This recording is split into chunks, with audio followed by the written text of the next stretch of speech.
มาใส่ตนเพื่อความหวังให้เป็นผลสอนสิตนให้สมดังใจอีกน้ำผู้ยามดินหนทุกอย่างสอบหาวิชาต่างๆเพื่อมาสอนสั่งป่าใสเมื่อยามสิโยงอกของผู้ต้องสู้ทนไปบอกเคยคิดจะท้อใจหรือเบื่อหน่ายในชีวิตหากแม้ผู้ใดที่เคยได้ผ่านชีวิตนั้นแสนดนนานปากมันเป็นหน้าอดสู้แต่ก็พอใจเลื่อมใสในชีวิตคู่อุทิศจิตใจฝังอยู่เป็นคู่สู่อาวสาน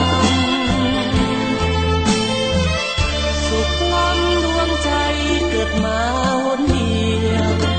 ด้วยหัวใจมาโน้มเอียงสิ่งเดียวขอปรารถนาเกิดมาเป็นคู่เพื่อหวังเสริฐสู่เด็กคู่อาณาชาติใดขอปรารถนาขอเกิดมาในชีวิตคู่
เกิดมาเป็นคู่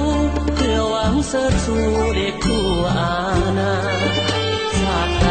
ขอปรารถนาขอเกิดมาในชีวิตคู่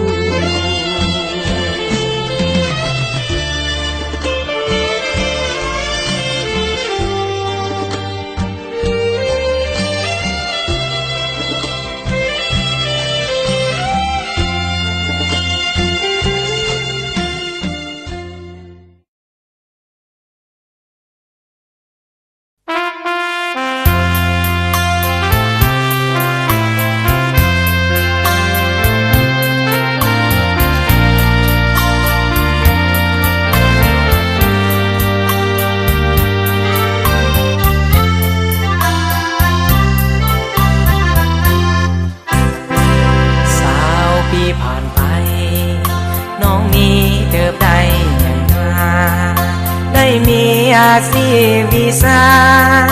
กลับมาเหตุวิการงานได้เป็นทหารสื่อสารในกองพลน้อยเดือนสั้นได้เป็นนายห้อยดีใจบ่น้อยย้อนบุญคุณครูเริ่มจากการเรียนสั้นอนุบาลหลายปีพ้นผ่านปฐมมัธยมปลายได้เป็นนายหมอปิ่นปัวเบิ่งแยงคนไข้ถึงขั้นผ่าตัดก็ได้ก็ย้อนมีน้ำใจทุกคนที่อยู่ในบนโลกนี้ได้เป็นภาษีไปรษณีย์การค้าการเงิน เป็นนาบินเบินห่อเหินอยู่เทิงเวหาย้อนมีการศึกษามีปริญญาก็ย้อนนาย7 ตุลาปีนี้ใกล้จะมาถึงขอให้ลื่นเลิงเบิกบานสำราญรุลาอายุวันนาสุขายิ่งยาวเลยไปพวกน้องขอมอบดอกไม้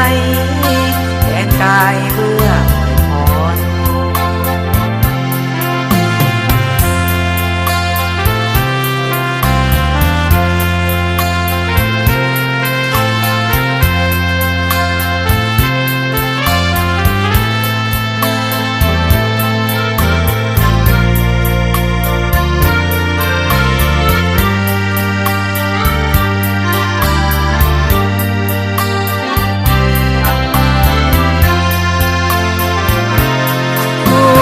พร